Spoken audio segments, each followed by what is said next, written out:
भाजपच्या पक्षप्रवेशावरून खडसेंनी मोठा गौप्यस्फोट केला। भाजपचे राष्ट्राध्यक्ष जे.पी. नड्डांच्याच उपस्थितीत आपला प्रवेश झाला। मात्र काही नेत्यांच्या विरोधामुळे घोषणा झालेली नाही, त्यामुळे आता लवकरच ठरवणार असं खडसे म्हणाले। पाहूयात।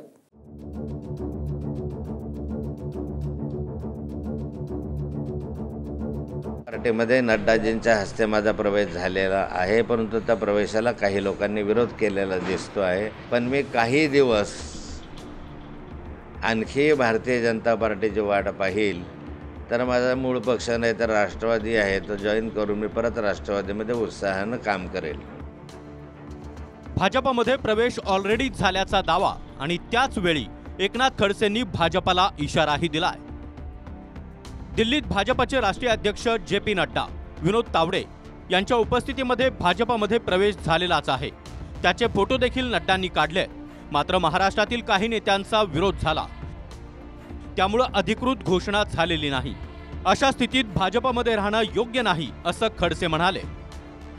पार्टीमध्ये नड्डाजींच्या हस्ते माझा प्रवेश झालेला आहे, परंतु त्या प्रवेशाला काही लोकांनी विरोध केलेला दिसतो आहे आणि म्हणून तो जाहीर झालेला नाही। नाहीतर नड्डाजी, विनोद तावडे, रोहिणी रक्षाताई यांच्या उपस्थितीमध्ये नड्डाजींनी माझ्या गळ्यात मफलर टाकून माझा प्रवेश घेतलेला आहे।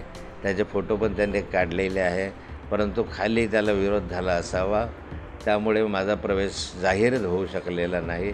आणि मला वाटतं की अशा स्थितीमध्ये आता भारतीय जनता पार्टीमध्ये राहणं योग्यही नाही। भाजपला सोडचिठ्ठी दिल्यानंतर 23 ऑक्टोबर 2020 मध्ये एकनाथ खडसेंनी शरद पवारांच्या उपस्थितीत राष्ट्रवादीत प्रवेश केला। अजित पवारांच्या बंडानंतर खडसे शरद पवारांसोबतच राहिले।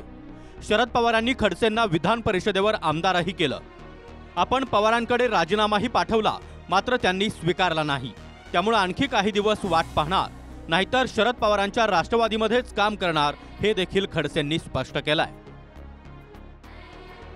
भारतीय जनता पार्टीमध्ये प्रवेश करणार अशा स्वरूपाची विनंती मी भारतीय जनता पार्टीला केली होती, परंतु भारतीय जनता पार्टीकडून अद्याप तरी पूर्ण प्रतिसाद मिळालेला नाही। मी राष्ट्रवादी काँग्रेसचा सदस्य अजून आहे।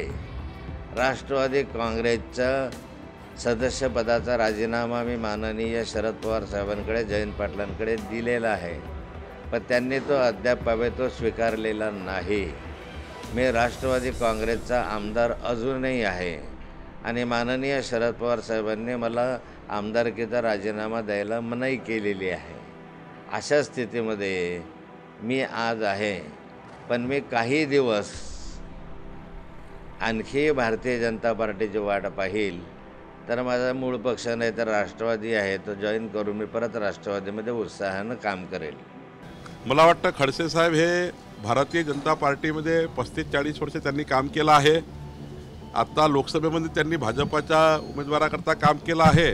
लवकरच आम्ही त्या ठिकाणी पुढचा निर्णय करू, पण खडसे साहेब हे भारतीय जनता पार्टीसोबतच राहतील असं वाटतं।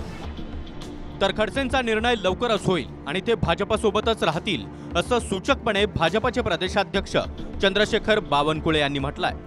नुकत्याच झालेल्या लोकसभा निवडणुकीत भाजपनं खडसेंच्या सून रक्षा खडसे यांना पुन्हा तिकीट दिलं। एकनाथ खडसेंनी देखील आपला पाठिंबा रक्षा खडसेंना जाहीर केला। रावेरमध्ये शरद पवारांच्या राष्ट्रवादीचे श्रीराम पाटील उमेदवार असताना देखील खडसेंनी भाजपचं काम केलं। भाजपकडून अद्याप खडसेंना ग्रीन सिग्नल मिळालेला नाही।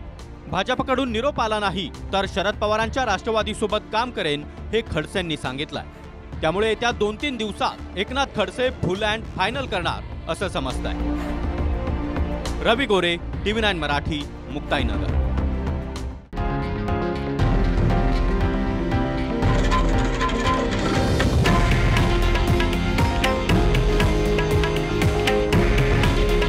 हे आहे देशातील नंबर 1 न्यूज नेटवर्क आणि आपण पाहत आहात TV9 मराठी।